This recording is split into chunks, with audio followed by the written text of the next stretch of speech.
South today के साथ मैं हूं अदनान याकूब। तहरीक इंसाफ के चेयरमैन इमरान खान आज इंसदाद दहशतगर्दी अदालत में पेश होंगे। उनकी ज़मानत जो हुई थी अबूरी, आज उसका वक्त ख़त्म हो रहा है। अब देखना ये होगा कि जब वो यहाँ पेश होंगे उसके बाद उनको मज़ीद ज़मानत मिलती है या ज़मानत खारिज हो जाती है।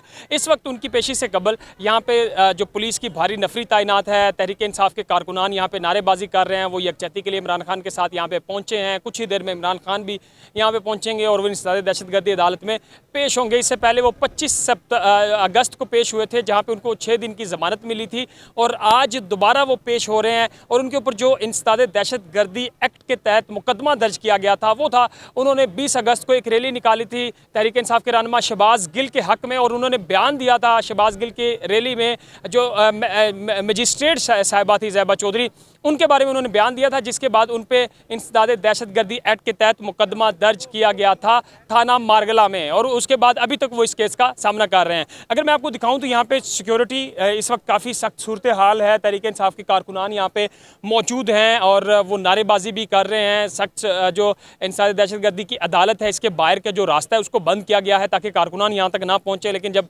इमरान खान यहाँ पे पेश होंगे तो उनके जो वकील है बाबर ऐवान, वो भी उनके साथ आएंगे। और देखना ये होगा कि जब पिछले 25 अगस्त को इमरान खान जब पेश हो रहे थे तो राना सनाउल्लाह जो इंटीरियर मिनिस्टर हैं वो ये कह रहे थे कि हम इमरान खान को अरेस्ट करेंगे। तो आज अगर इमरान खान को मजीद ज़मानत मिल जाती है तो फिर तो शायद उनको अरेस्ट ना किया जा सके, लेकिन अगर इमरान खान की ज़मानत खारिज कर दी जाती है तो फिर काफ़ी सूरत हाल जो है वो जो है संगीन हो सकती है, चूँकि फिर वफाकी हुकूमत उनकी गिरफ्तारी के लिए भी कोशिश करेगी। पहले भी जब उनकी गिरफ्तारी के लिए की अफवाह उड़ी थी तो रात गए तक बनीगाला के बाहर तहरीक इंसाफ के कारकुनान मौजूद रहे थे और 1-2 रोज़ तक, जब तक इमरान खान को पूरी ज़मानत नहीं मिली थी तो तब तक वहाँ पे मौजूद रहे थे। तो ये जो जुडिशल मजिस्ट्रेट ज़ैबा चौधरी को इमरान खान ने जो जिनके खिलाफ बयान दिया था, ना सिर्फ इंसदाद दहशतगर्दी अदालत में उनको इस केस का सामना है, बल्कि इस्लामाबाद हाई कोर्ट का 5 रुकनी बेंच भी इस केस की आज खुद नोटिस केस की समाअत कर रहा है, जहाँ पे इमरान खान के ऊपर जो है ये केस है। तो काफ़ी ज़्यादा मुश्किल हो सकती है वहाँ पर इमरान खान को, अगर वो माफ़ी नहीं मांगते। तो यहाँ भी अब देखना ये होगा कि अदालत आज क्या फैसला करती है।